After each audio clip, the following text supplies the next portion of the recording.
Chers internautes, bonjour et bienvenue dans 4e de couverture. Aujourd'hui, nous partons à la découverte de mémoire d'un enfant du Kayor, de Mbaye Fall. C'est son récit de vie, certes, mais qui nous servira de miroir, surtout pour les jeunes générations. Car à travers tous les livres, nous découvrirons un homme avec des qualités multidimensionnelles, mais surtout une force, une abnégation qui l'a amené là où il est arrivé. C'est avec un réel plaisir qu'on l'accueille ici dans cette émission. Monsieur Mbaye Fall, bonjour et bienvenue dans 4e de couverture. Soyez les bienvenus. Merci beaucoup. Alors, Mémoire d'un enfant du Kayor, comme je l'ai dit tantôt, c'est votre récit de vie. Et vous l'avez scindé en plusieurs chapitres, montrant les détails de là où vous avez quitté et où vous êtes arrivé. Couronné d'une carrière que vous avez faite au niveau de Mobile Oil, toute votre carrière en passant de commercial à administrateur directeur. C'est ça. Une très magnifique carrière. À quoi devez-vous en fait toute cette réussite-là? À qui vous le devez ou bien par rapport à votre environnement? Je le dois d'abord à ma défunte mère,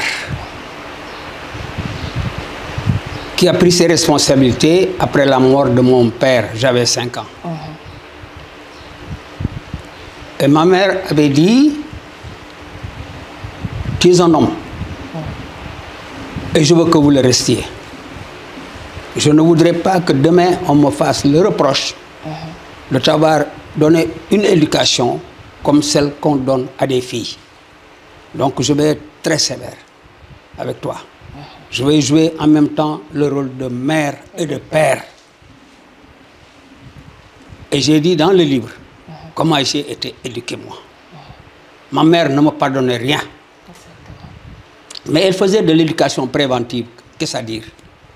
Ça veut dire qu'elle n'attendait pas que je fasse des erreurs pour me corriger. Non, non. Elle me disait, si tu fais ça, c'est ça que tu auras comme oui, je te corrigerai. Ne fais pas ça. Ne dis pas ça, etc., etc. Donc j'étais prévenu. Mais à partir du moment où j'étais prévenu, elle ne me pardonnait rien. Alors je trouvais en elle, avec l'esprit d'enfant que j'avais, qu'elle était méchante. Mais plus tard, vous avez compris. J'ai dit que si je savais que c'est les résultats que j'obtiens là, que maman voulait me faire obtenir à la place du kachiri, le cordon en cuir là, qui fait très mal, mais qui ne fait ni plaie ni cicatrice, mais qui faisait très mal. Je lui aurais donné un bâton de quel, du bois de quel. Ah oui? Ah oui, oui. Pour qu'elle frappe plus fort encore. Alors, quand j'ai quitté donc à la mère de ma mère, j'avais 13 ans aussi. 13 ans orphelin. Voilà, mon oncle Tahir, qui était un ancien combattant. Il avait fait la guerre 39-45. Il en était revenu avec des blessures. Mais on l'avait pris comme planton, oui, à la préfecture de Tivaouane. Alors, mon oncle m'avait dit, ta maman avait joué le rôle de père et de mère, moi je vais jouer le rôle de père et d'oncle pour toi. Et il l'a si bien fait. Alors, il m'avait mis dans de bonnes conditions que j'ai décrites dans le livre. Parce que, vous savez, dans quelles conditions je faisais mes études primaires à Kaolack. Le quartier où nous habitions, on n'avait même pas de lampadaire, les lampes de la rue là. Alors, on s'éclairait. Où pratiquement tout le monde n'allait pas à l'école. Alors, exactement, tout le monde n'allait pas à l'école. Il y avait ceux qui allaient à Dara, d'autres qui traînaient dans la rue, excusez-moi. D'autres qui allaient au marché, tout petits, hein, ils allaient accompagner leurs parents au marché. Et votre mère a C'était ça. Démarqué. Alors ma mère m'a dit, ces gens-là, tu ne vas pas t'accompagner avec eux. tu es à l'école, si tu veux, tu t'accompagnes avec des camarades d'école, mais pas avec ces gens-là. Parfois, on a tendance à dire que le milieu détermine l'individu. Mais ici, vous vous êtes vraiment démarqué par rapport à l'abnégation de votre mort. Je suis tout à fait d'accord avec toi. Je ne sais pas quel est celui qui a encore dit ça, le milieu détermine l'individu. Mais c'est des paroles qui sont vraies. J'aurais pu, franchement, verser dans la délinquance. Exactement. Parce que j'avais un âge où il était facile, très facile de m'entraîner dans certains comportements. D'accord. Mais ma mère a tout fait pour m'éviter tout cela. Donc, j'ai dit que je ne lui serai jamais suffisamment reconnaissant pour ce qu'elle a fait pour moi. Et donc, grâce à ces bases-là, vous avez su aussi avoir la sympathie, surtout de ces grandes dames que vous avez vraiment voulu rendre hommage à travers votre cursus, que ce soit du primaire au concierge par rapport à votre logement au campus. Très bien. Quelle est la place de la femme réellement dans la société par rapport à ce que vous avez vécu? Vous savez, le rôle de la femme est essentiel dans une société. On s'en rend compte quand on était comme moi, orphelin de père et de mère, et qui n'avait que le strict minimum. Grâce à Dieu, j'ai pu faire mes études supérieures au lycée en qualité d'interne. C'est un privilège que d'être interne. Moïse Delafosse. Ah oui, c'était un privilège parce que c'est les meilleurs qu'on envoyait à l'internat. Et les conditions étaient encore plus favorables aux études. Parce qu'on était surveillés, on allait en salle d'études à des heures bien déterminées, on allait au restaurant à des heures bien déterminées. Était vraiment, voilà, tout était vraiment bien organisé. Alors donc, de ce point de vue-là, je n'avais pas à me plaindre. Par contre, il me manquait une chose. C'est-à-dire, on avait l'habillement, mais j'étais adolescent. Et comme les garçons de mon âge, je voulais de temps en temps aussi changer d'habit. Parce que vous savez, les élèves sont méchants. C'est méchant, c'est vrai. Et ça reste toujours... Oui, alors ils disent qu'ils portent toujours les habits de l'école, il fait ceci, il fait cela, etc. Bon, heureusement, je n'aime pas parler de ça parce que le moi est haïssable. Mais je vais vous dire que à l'école primaire, comme je l'ai dit, avec Mme Diop, Khadiba, au lycée avec Mme Chambar, qui était notre prof de physique et chimie, et qui était l'épouse de l'inspecteur d'académie. Donc même le proviseur craignait Mme Chambar. Et j'ai raconté une petite anecdote. n'a pas voulu même faire un cours. Voilà, exactement, parce que j'étais malade. Bon, alors, donc, pour sauter les étapes là, j'ai parlé aussi dans le livre de Madame de la Vieille Ville, qui était mon prof de philo en classe préparatoire. Bon, moi, je suis curieux de nature, mais une curiosité saine. Et c'est avec ce couple que vous avez développé, en fait. Voilà, exactement. Donc, je posais beaucoup de questions, et les philosophes aiment ça. Enfin, les profs de philo aiment qu'on leur pose des questions. Le prof de philo n'aime pas qu'on dise qu'on a compris, point bas. Non, il faut dire qu'on ne comprend pas, ou bien on cherche encore à creuser. Alors moi, j'ai posé toujours des questions. Alors donc, je m'étais fait remarquer par elle.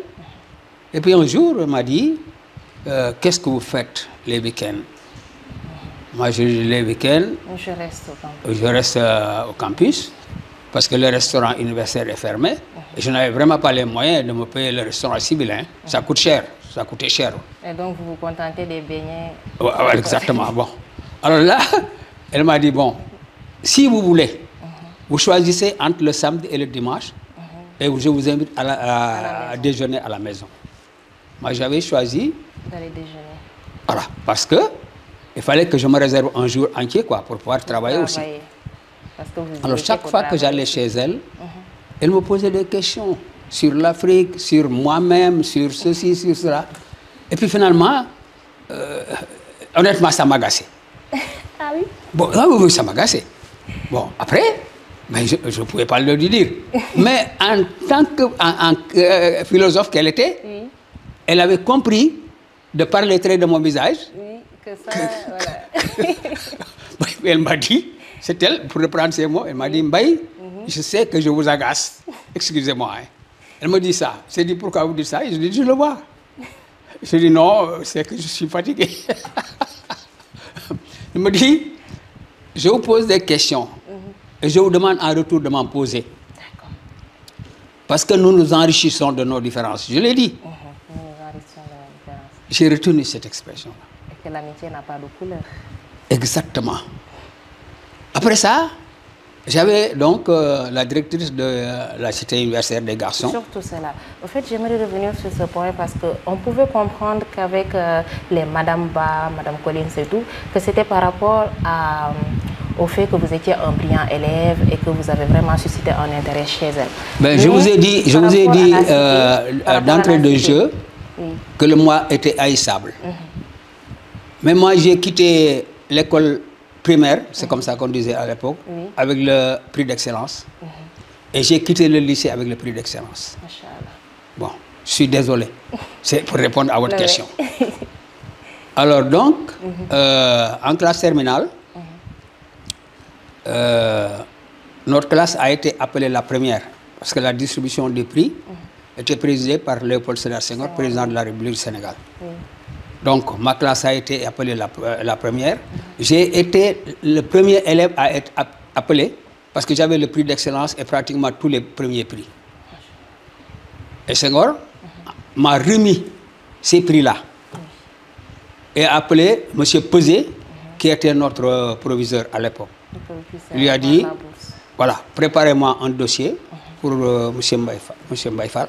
À l'époque, M. Fall Mbaye. C'est après qu'il a changé. Hein. C'est le Senghor qui a pris un décret pour inverser les prénoms là. D'accord. Bon, c'est après qu'on dit Mbaye Fall, mais c'était Fall Mbaye. Hein. Au lycée, jusqu'au lycée, c'était Fall Mbaye. Fall Mbaye. Oui. Alors, préparez-moi un dossier pour M. Fall Mbaye. Je vais l'envoyer en France, préparer les grandes écoles, en vue de passer le concours dans les écoles supérieures de commerce et d'administration des entreprises. Et c'est ainsi que vous êtes devenu l'un des premiers cadres du Sénégal après l'indépendance et vous avez directement rejoint. Je voudrais être modeste. En tout cas, j'étais un des premiers cadres. Oui, c'est rester modeste. Un des premiers cadres. Oui. Alors donc, je ne sais pas si vous l'avez retenu. Donc, quand je suis revenu au Sénégal à la fin de mes études, oui. par reconnaissance envers l'État du Sénégal et en particulier envers le président de la République, Oui. je lui ai fait une belle lettre. Exactement. Alors en disant, je suis de retour, grâce à vous, enfin à la bourse que vous m'avez accordée, en votre qualité de président de la République, j'ai tel diplôme, je voudrais offrir en priorité mes services à l'État du Sénégal. Ce qui est rare aujourd'hui parce qu'on parle de fuite de cerveau.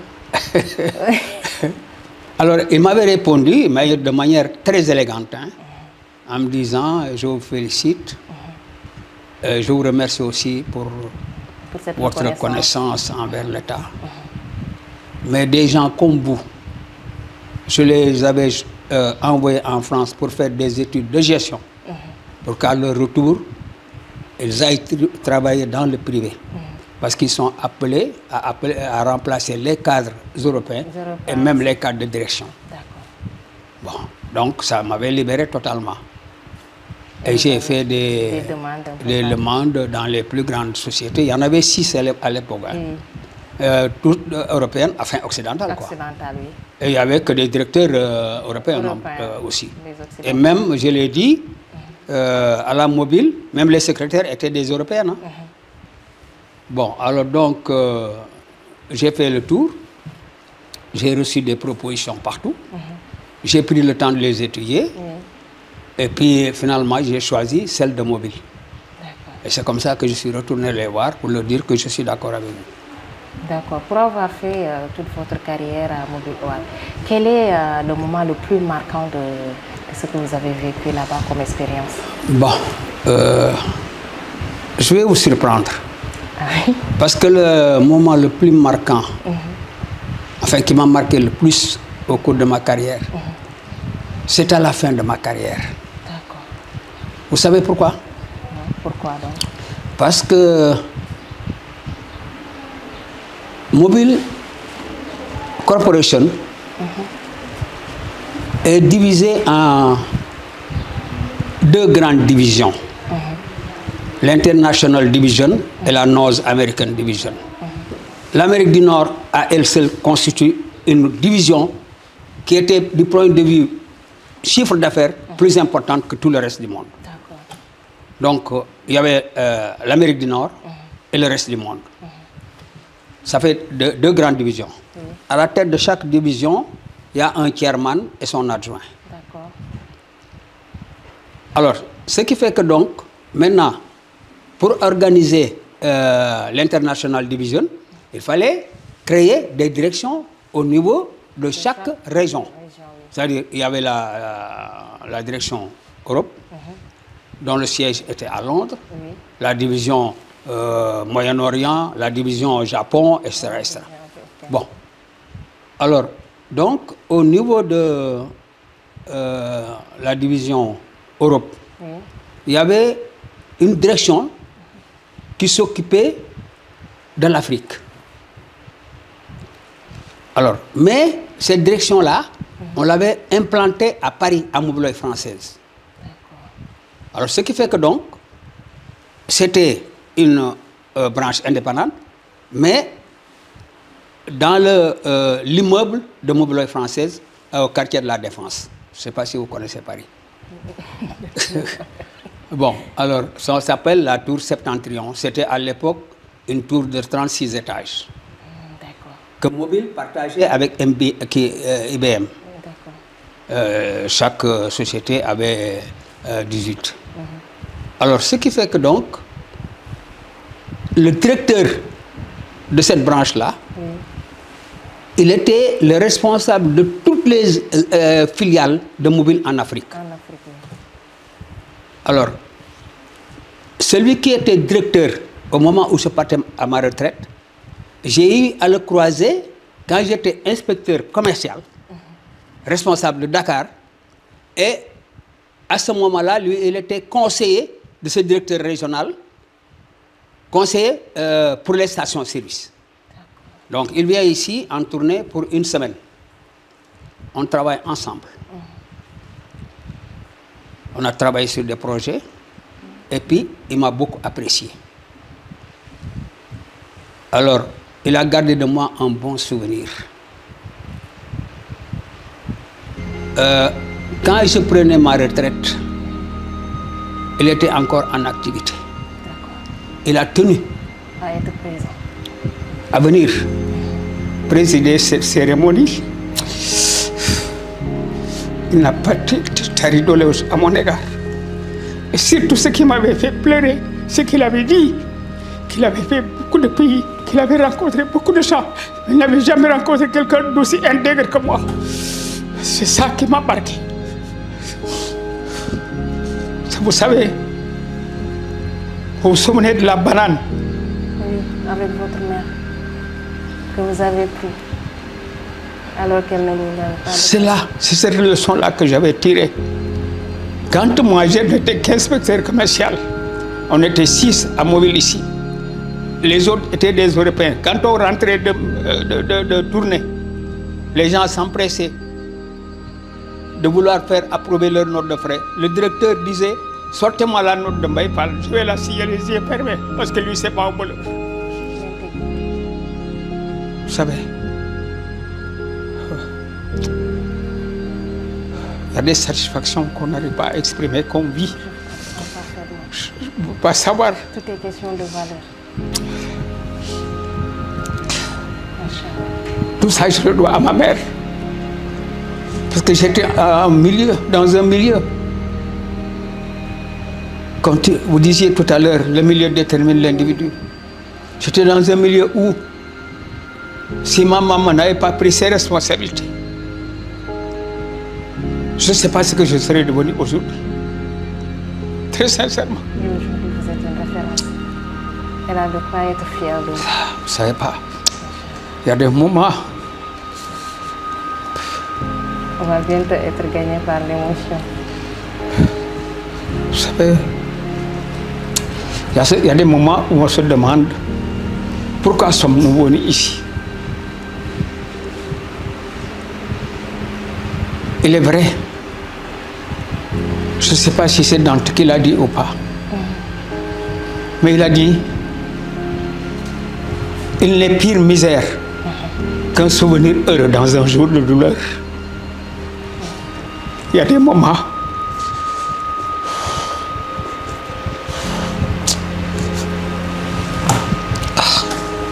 j'ai hâte de vivre pour un jeune ma mère. Non, non, pas ça. Tout ce que je demande, c'est que tous ceux qui auront lu ce livre prient pour le repos de son âme. C'est tout ce que je demande. Alors, en lisant ce livre, on découvre nettement toute la dimension de cet homme que vous êtes, tout votre parcours exceptionnel et tout. Qu'avez-vous aujourd'hui à dire aux générations futures et à ces jeunes-là qui vous suivent aujourd'hui? Ce que j'ai à dire aux générations actuelles et futures, et comme à tout le monde, c'est de croire en soi et en Dieu. Et en ses rêves aussi. Et de travailler, accepter de souffrir, d'être patient. Comme on dit, le succès est au bout de l'effort. Mais il faut suer. Il faut accepter de gravir les étapes. On ne peut pas brûler les étapes. Il ne faut pas redoubler ses classes, mais il ne faut pas brûler les étapes. C'est ça que j'ai à dire. Il faut travailler. Il faut être patient. Il faut persévérer. Très patiemment, persévérer, être intègre aussi. Très intègre. Et puis, croire en soi, avoir confiance en soi. Oui. Moi, je n'ai jamais tremblé. Quand j'étais au début de ma carrière, il arrivait que mon patron me confie un travail. Alors que vous étiez déjà... Il me choisissait pour me confier ce travail. Je lui posais la question de savoir dans combien de temps devrais-je lui le remettre. Il me dit dans 2 jours. Je passais toute la nuit à travailler et le lendemain matin, je lui présentais le travail. Moi, c'est comme ça que je suis. J'étais dur avec mes enfants, mais je ne les ai jamais frappés. Mais je leur ai appris à souffrir à leur tour aussi. Il faut souffrir. Il faut être rigoureux. Il faut être sérieux. Il faut accepter des sacrifices. Et pourquoi avez-vous fait le choix de nous partager tout ce parcours-là de votre vie? Pardon? En mettant ce livre-là aujourd'hui. Oui. Pourquoi avez-vous choisi de mettre au fait, tout ce récit-là au profit des gens? Ah, c'est une bonne question ça. J'ai écrit ce livre parce que j'hésitais. Hein. J'avais commencé par faire des audios que j'ai envoyés à mes enfants, à mes amis, pour leur expliquer ce que j'ai rencontré comme difficulté. Et leur dire que c'est le travail paye. Et puis c'est à la demande de ma famille et de mes amis que j'ai décidé de faire ce livre. Mais il y a une condition, je l'ai dit, avec l'assistance de mes frères, qui eux ont fait lettres. Il y en a un, il est ingénieur de télécom, mais il a écrit plusieurs livres, Ndongo Fall. Il y a Papa Amadou, le plus jeune. Lui, c'est un littéraire. D'accord. Alors, il est historien de formation, il a un doctorat, il a fait ses études à la Sorbonne. D'accord. Quand il est rentré, il est entré au Soleil avec Bara Diouf, que vous n'avez peut-être pas connu, sinon de nom. C'était le premier directeur du Soleil. Alors, Bara Diouf cherchait quelqu'un à qui confier sa rubrique économique. Pape est allé là-bas, ils ont fait des tests, des entretiens, et il a dit que Pape l'intéressait. C'est comme ça que ça s'est passé. Et puis, Pape a appris ce métier de journaliste, a beaucoup voyagé, et puis finalement a dit, moi je me plais, je reste. Il a fait toute sa carrière là-bas. Mais il n'a pas oublié qu'il était historien. Et il a écrit plusieurs livres qui sont édités par l'Harmattan. Donc ce sont mes deux frères-là qui m'ont encadré, qui m'ont assisté. Parce que j'ai dit que moi je faisais des audios. Il les transformait en texte, qu'il m'a envoyé, que je lisais, je corrigeais, je les renvoyais, il modifiait, il complétait, etc., etc. Ça a été très fastidieux.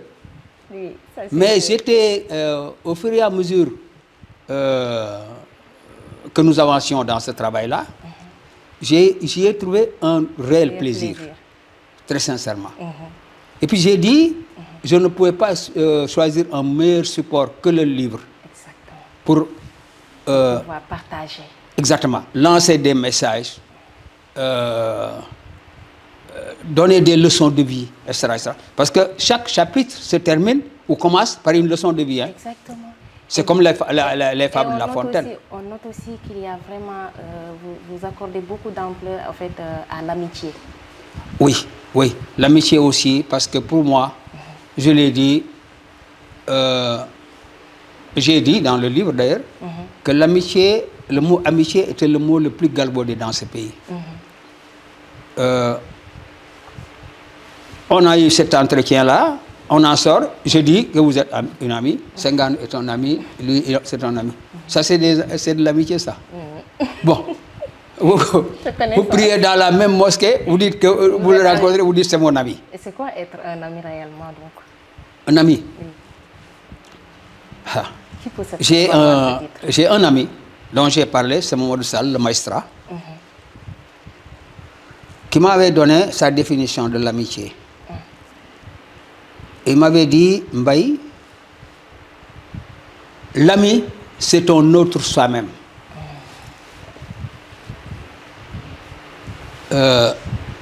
Si vous regardez dans la glace, vous voyez. Oui. Vous voyez. Oui, à travers. C'est exactement cela. C'est-à-dire, moi j'ai dit, je choisis mes amis, mais les critères que je me fixe sont très sévères. Parce que il faudrait que, j'ai même donné un exemple pour l'illustrer en disant, si nous quittons Dakar, vous allez dans la direction à Saint-Louis, moi je vais à Kaolack. On peut faire chemin ensemble jusqu'à Diamniadio. Et puis après, nos chemins se séparent. L'ami, vous prenez le même chemin et vous avez le même but. La même destination. Et j'ai dit que l'amitié n'avait pas d'âge, n'avait pas de race, n'avait pas de couleur. Moi, j'ai des amis dans le livre. J'ai deux amis européens. Un que j'ai connu à l'université. On ne faisait pas la même chose. Hein. Lui, il était veto. Oui. Moi, j'étais à Subdeco. Et l'autre que j'ai connu ici à la Mobile, qui était notre ingénieur lubrifiant. Oui. Vous savez, l'inspecteur commercial n'a pas de formation technique. Oui. Donc, son contraire. Oui, pourtant, on a des clients industriels, Socosim, la compagnie sucrière sénégalaise, etc., etc. Les ICS. Alors, ces gens-là ont des problèmes de préconisation d'huile. Oui. Ils achètent du nouveau matériel. Il faut que vous alliez leur faire l'étude de graissage pour leur préconiser les huiles et les graisses qu'ils doivent utiliser. Pour les machines. Nous, on ne pouvait pas faire ça. Il fallait un technicien. Ah, il fallait qu'on ait la collaboration de cet ingénieur lubrifiant. Oui. Alors donc, j'en avais connu, enfin, on en avait un, René Poujol, avec qui je travaillais beaucoup, hein, parce que moi j'avais de gros clients là, à l'intérieur, quand j'étais à l'intérieur, là, que je m'occupais de l'intérieur. Alors donc il m'accompagnait, on discutait, on travaillait ensemble, etc. Et j'ai appris beaucoup de choses avec lui. Et finalement, on était vraiment devenus des amis. Hein. Et j'ai dit que quand j'allais, quand il est reparti en France, quand j'allais à Paris, il me disait de ne pas descendre à l'hôtel. Oui, etc. etc. Michel Boeuf, celui que j'ai connu au campus. Moi, j'occupais, je crois, la chambre 303, lui la chambre 304. C'est comme ça hein, qu'on s'est connus. Mais finalement, il n'a jamais travaillé ici. Mais il venait en vacances au Cap Skirring ou des trucs comme ça. Mais il venait faire une semaine ici chez moi. Et quand j'allais à Paris, quand tu savais que mon avion arrivait à telle heure, c'est lui qui venait m'accueillir. C'est ça. Donc, je ne peux pas dire. Juste dire que l'amitié, voilà. Oui, oui, c'est ça, l'amitié. Hein. N'a pas de couleur. Donc, ça n'a pas de couleur, ça n'a pas de chose. C'est-à-dire que moi, les amitiés qu'on noue à la légère comme ça, on s'est connus au lycée. Bon, moi j'avais des camarades.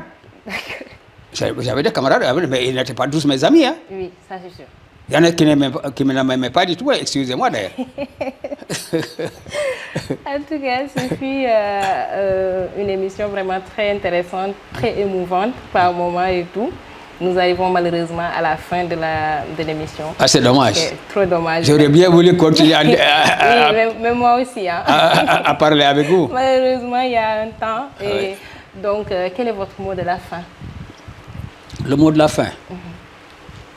Moi, ce que je souhaite pour l'Harmattan, c'est que je ne dis pas ce livre-là, mais tous les manuscrits qui se donnent la peine d'éditer connaissent de grands succès pour le développement de leur entreprise. Exactement. Je l'ai dit, je n'ai pas fait ce livre pour avoir de l'argent. Pas du tout. Je l'ai dit aussi, je n'ai pas fait ce livre pour me faire un nom. Vous l'avez déjà dit. Je suis désolé, mais moi je suis un Fall. Et on sait ce que représente un Fall dans le Sénégal d'autrefois. Oui, c'est la royauté. Donc, vraiment, j'ai écrit pour faire passer mon message. C'est tout. Et je suis sûre que ce message-là passera. Je vous invite vraiment à le lire. Ce n'est pas au fait un récit de votre vie, mais plutôt une leçon de vie. Une leçon de vie. C'est un livre à vraiment adopter et je sais qu'il changera beaucoup la vie de beaucoup de jeunes. La mienne, vous savez, ce livre-là, je ne sais pas si vous avez les trucs, mais ça se vend bien à l'extérieur. Hein? Ah oui, oui. Ça se vend bien à l'extérieur. Parce que moi, j'ai une nièce qui vit au Canada, qui en avait emporté une vingtaine. Mais on les lui a arraché. Hein? Et puis, tous mes enfants qui sont à l'extérieur, ils en ont acheté, ils en ont offert à leurs amis et tout ça là. Il est juste magnifique. Il est juste magnifique, plein de leçons de vie. Non, non, c'est-à-dire... Très émouvant. Comment dirais-je? Mais je sais que c'est un bon produit. C'est un très bon produit. C'est un excellent produit et je vous le recommande vivement. Merci Nous arrivons malheureusement à la fin de cette émission. Oui, oui, tout a une fin. Tout a une fin. Tout a une fin. Au revoir et à très bientôt.